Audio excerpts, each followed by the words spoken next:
जय हिंद प्यारे साथियों। यहाँ पे प्री बोर्ड परीक्षा कक्षा 12वीं का हिंदी का प्री बोर्ड का पूरा यहाँ पे सॉल्यूशन लेके आ चुका हूँ। आपका समय 3 घंटे होने वाले हैं। आपका रियल पेपर है, 80 अंकों का ये प्रश्न होने वाला है। ठीक है, पूरा का पूरा पेपर यहाँ पे है। पेपर देख लो, इसके बाद हम डायरेक्टली यहाँ पे आंसर पर चलेंगे। तो आपकी ये क्वेश्चन है, ठीक है, सारे क्वेश्चन देख लीजिए। क्वेश्चन ऑलरेडी आपने देख चुका होगा। अब यहाँ पे आपको टोटल एकदम फुल्ली फाइनल 23 तक के क्वेश्चन के आंसर देने वाले हैं। तो चलिए स्टार्ट हो जाइए। यहाँ से आपका पहला क्वेश्चन स्टार्ट होता है। जो भी प्यारे छात्र मेरे पहली बार इस वीडियो पर यहाँ पे विजिट कर रहे हैं, उनसे दिल से रिक्वेस्ट है, चैनल को सब्सक्राइब करिएगा और वीडियो को लाइक कर दीजिएगा। आपका यहाँ पे पहला क्वेश्चन आता है। देखिए, क्वेश्चन फर्स्ट का आपका पहले का आंसर सूर्योदय हो जाएगा। सेकंड का आंसर आपको यहाँ पे नए जीवन का उदय, और तीसरे का आंसर आपको पीढ़ी का अंतराल आपको लिखना है। और यहाँ पे इसके बाद चौथे का आंसर आपको 3 कर देना है। और यहाँ पे पांचवे का आंसर आपको यहाँ पे आचार्य भरत मुनि, और छठे का यहाँ पे जुबान का पक्का होना यहाँ पे करना है। इसके बाद आता है क्वेश्चन नंबर सेकंड। तो क्वेश्चन नंबर सेकंड में आपका यहाँ पे पहले का आंसर आपको हजारी प्रसाद द्विवेदी आएगा, और दूसरे का आंसर उमा शंकर जोशी, और इसके बाद तीसरे का आंसर आपको यहाँ पे एनकोडिंग करना है। चौथे का आंसर 11 बजे, और यहाँ पे पांचवा आंसर, ठीक है, पांचवे का आंसर आपको साधारण वाक्य करना है।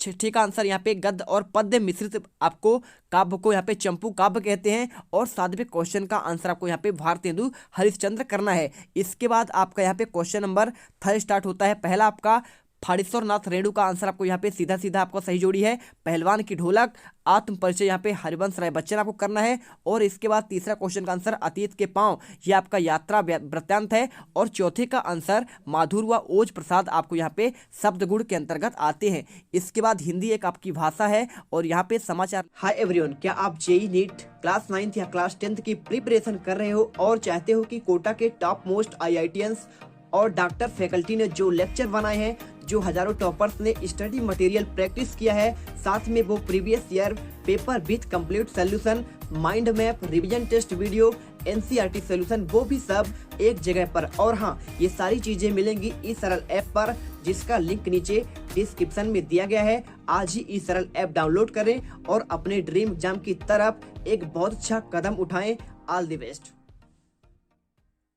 चार लेखन के 6 प्रकार होते हैं। ठीक है, ये आपका क्वेश्चन का आंसर हो गया। इसके बाद आपके यहाँ पे चौथे क्वेश्चन का आपका पहले का आंसर देखिए, ये आपके राष्ट्रभाषा क्या है, आपको इसको बताना है। तो यहाँ पे आपको प्रत्येक स्वतंत्र राष्ट्र में एक भाषा होती है जिसे राष्ट्रभाषा कहते हैं। राष्ट्रभाषा उस राष्ट्र की संस्कृति और इतिहास को प्रदर्शित करता है। इसके बाद सेकेंड क्वेश्चन, आपको कविता का पहला उपकरण क्या है बताना है। तो आंसर आपको यहाँ पे छंद व मुक्त छंद कहलाता है। क्वेश्चन नंबर 3 पे आंसर देखिए, यशोधर बाबू ने मैट्रिक परीक्षा कहाँ से प्राप्त की। तो यहाँ पे आपका रेमजे स्कूल से आपको आंसर करना है। इसके बाद देखिए आपका चौथा क्वेश्चन, यहाँ पे उसमें कथन दिया गया है, तो वहाँ पे छुआछूत वाला, तो वहाँ पे जो है यहाँ पे आपका बाबा साहेब अम्बेडकर का यहाँ पे कथन हो जाएगा।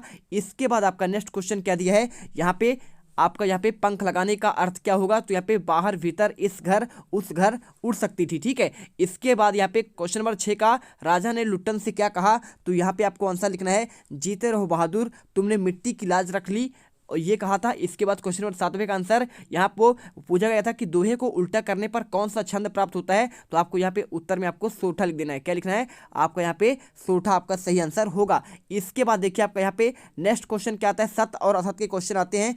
क्वेश्चन नंबर 5 का पहले का आंसर आपको सत्य लगाना है, दूसरे का आंसर असत्य, आपका दूसरे का भी सत्य लगाना है, तीसरे का यहाँ पे सत्य हो जाएगा, और यहाँ पे चौथे का भी सत्य आंसर होगा, और यहाँ पे पांचवे का आपको असत्य लगाना है, और छठे का यहाँ पे सत्य हो जाएगा। इसके बाद क्वेश्चन नंबर 6 में आपको छायावाद या फिर प्रतिवाद की आपको प्रवृत्तियां बताना है। तो आप यहाँ पे 2 बताना है। तो आपको यहाँ पे कोई जो चाहे आप लिख सकते हैं। व्यक्तिवाद की प्रधानता, प्रकृति चित्रण, नारी के सौंदर्य का चित्रण, या फिर आपका प्रेम चित्रण, रहस्यवाद, लाक्षणिक और छंद विधान। जो आपको अच्छा लगे वो आप कर लीजिएगा। वीडियो जरूर लाइक कर दीजिएगा। इसके बाद क्वेश्चन नंबर 7वां, यहाँ पे आपका क्वेश्चन, बच्चे के नीडों के लिए क्यों झांकते, आप ये बताना है। ठीक है, क्यों झांकते हैं। तो इसका आंसर आपको यहाँ पे, क्योंकि उनके माता पिता लौट कर आ रहे हैं और ये भूखे प्यासे होंगे, उन्हें खाने की चीज़ मिलने की प्रतीक्षा होगी, वे सारे दिन अकेले रहकर अपने माता पिता से मिलने के लिए उत्सुक रहते हैं। ठीक है, ये करना है। इसके बाद चलते हैं आपका यहाँ पे नेक्स्ट क्वेश्चन आपका 8वां है। तो आपको क्वेश्चन नंबर 8वां में यहाँ पे नाटक और एकांकी में आपको यहाँ पे अंतर लिखना है।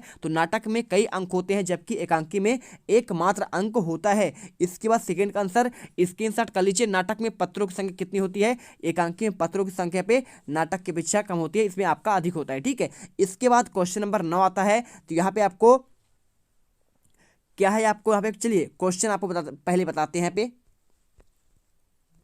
तो देखो यहाँ पे क्वेश्चन आपका पूछा गया कि भक्तिन अपना वास्तविक नाम क्यों छुपाती थी। तो आपको आंसर लिखिए, ये वाला आंसर लिखना है। भक्तिन का वास्तविक नाम लक्ष्मी अर्थात लक्ष्मी था, जिसका अर्थ है धन की देवी। लेकिन लक्ष्मी के पास धन बिल्कुल नहीं था, वह बहुत गरीब थी, इसलिए वह अपना वास्तविक नाम छुपाती थी। उसे यह नाम घर वालों ने दिया होगा। भारतीय समाज में लड़की का पैदा होना वास्तव में लक्ष्मी का एक आपका रूप माना जाता है, इसलिए उसके जन्म लेने पर यह नाम रख दिया गया था। इसके बाद आपका नेक्स्ट क्वेश्चन यहाँ पे आता है, क्वेश्चन नंबर 10वां। यहाँ पे देखिए क्वेश्चन क्या है, मोहनजोदड़ो के आपको यहाँ पे 2 विशेषताएं आपको बताना है। अथवा का क्वेश्चन का आंसर है, तो आपको यहाँ पे लिख देना है यह कि घरों में एक ऐसा विशेष क्रम बनाया जाता है, एक घर में मुख्य द्वार और एक घर में द्वार के पीछे बनाया जाता है। ठीक है, इसके बाद यह सभ्यता का इतनी विकसित थी कि इस समय घरों में शौचालयों एवं नालियों की व्यवस्था की गई थी। और क्वेश्चन नंबर 11वां देखिए यहाँ पे, एक ऐसा सुव्यवस्थित सृजनात्मक आत्मनिष्ठ लेखन जिसके माध्यम से सूचनाओं के साथ साथ मनोरंजन भी ध्यान दिया जाता था, उसका फीचर लेखन कहते हैं। ठीक है, क्वेश्चन नंबर 12वां देखिए यहाँ पे, आपको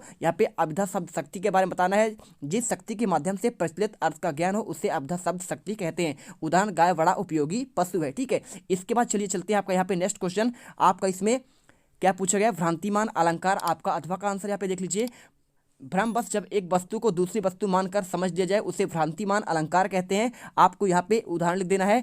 समझो तुम्हें घनश्याम हरी नाच उठे घनमोर, पाँव महावर देन को नाइन बैठे आए, फिर जानी महाबरी एड़ी मिठित जाए। ठीक, ये आंसर करना है। क्वेश्चन नंबर 14 का देखिए, आपको यहाँ पे उपसर्ग और प्रत्यय में आपको अंतर लिखना है। तो आपको इसका आंसर आपको ये लिख देना है। देखिए, उपसर्ग शब्दांश में जुड़ता है और प्रत्यय आपका शब्द के अंत में जुड़ता है। ठीक है, प्राधन 4 और इतिहास धन 1 आपका ये हो जाएगा। इसमें एक प्रत्यय है और इसमें प्रा उपसर्ग है। ठीक है, इसके बाद क्वेश्चन नंबर 15वें का आंसर देखिए यहाँ पे, आपको इसमें क्या करना है, आपको वाक्य को शुद्ध करना है। ठीक है, अथवा क्वेश्चन, तो तनु को गाय का शुद्ध दूध पिलाओ। और यहाँ पे लिखा है, यहाँ पे घर में केवल एक मात्र चाय बनी है। ठीक है, इसके बाद चलिए आपका नेक्स्ट क्वेश्चन यहाँ पे है, क्वेश्चन नंबर 16। आपको इसमें क्या लिखना है, आपको भाषा शैली यहाँ पे लिखना है, रचनाएं लिखना है। तो यहाँ पे आपको रचना लिख देना है। आत्महत्या के विरुद्ध, हंसो हंसो और जल्दी, आपका रघुवीर सहाय का यहाँ पे रचनाएं हो जाएंगे। और साहित्यिक विशेषताएं आपको यहाँ पे ली गई है। तो ये आप साहित्यिक विशेषताएं यहाँ पे आप इसे स्क्रीनशॉट कर लीजिए और इसे लिख लीजिएगा। और यहाँ पे आपका भाषा शैली आपका ये हो जाएगा। ठीक है, तो इसे आप लिख लो। इसके बाद आपका यहाँ पे देखिए अगला आपका यहाँ पे है, अथवा क्वेश्चन करना चाहते हैं तो हजारी शरद द्विवेदी का यहाँ पे प्रमुख रचनाएं आपको अशोक के फूल, कल्पता, विचार और वितर्क। ठीक है, आपको अथवा क्वेश्चन आपको तो निकल गया कुंवर नारायण कथा, और इसमें आपका हजारी शरद द्विवेदी का है, तो आप ये कर लीजिएगा। इसके बाद आपका साहित्यिक विशेषताएं स्क्रीनशॉट कर लीजिए और इसके बाद आपका यहाँ पे भाषा शैली आपका यहाँ पे ये हो जाएगा। ठीक है, अब चलते हैं इसके बाद आपका यहाँ पे नेक्स्ट क्वेश्चन 19वां क्वेश्चन। तो आपको यहाँ पे देखिए, आपको ये क्वेश्चन नंबर 19वां का आपको यहाँ पे आंसर करना है। आप इसे अच्छे से लिख लीजिएगा। ठीक है, ये पूरा आंसर आपको यहाँ पे, संस्कृति निष्प्राण पत्थर को संस्कृति के द्वार पर जीवन बनाया जा सकता है, जबकि साध्य एवं साधन दोनों तब व्यक्तियों में विशेष अर्थपूर्ण समझी जाती है। इसके बाद क्वेश्चन नंबर 20वां आता है।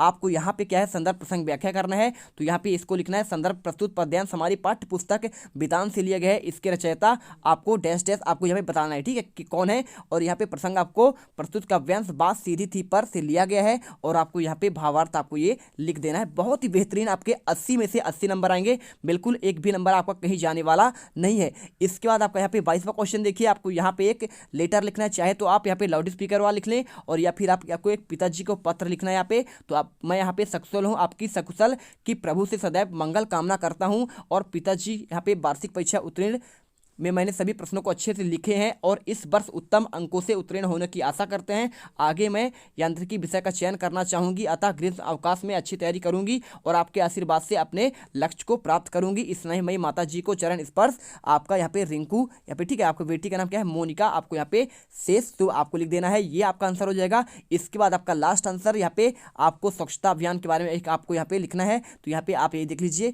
स्वच्छता अभियान के बारे में बहुत अच्छे से यहाँ पे, अगर इसे आप लिखेंगे तो ये अभी चल रहा है, इसलिए आपको यहाँ पे इसे बहुत अच्छे से करिएगा। पूरे के पूरे नंबर आपके, अगर यदि आप 80 में से 80 नंबर लाना चाहते हैं तो ये हर एक क्वेश्चन एकदम याद कर लीजिए, पूरे के पूरे इसको लिख लीजिए, सारे नंबर आपके मिल जाएंगे। तो यहाँ पे आई होप आपको वीडियो बहुत पसंद आया होगा। यदि आपको वीडियो पसंद आया है, वीडियो को दिल से लाइक करिए, साथ में चैनल को सब्सक्राइब कर लीजिएगा। मिलते हैं नेक्स्ट वीडियो पर। जय हिंद, जय भारत।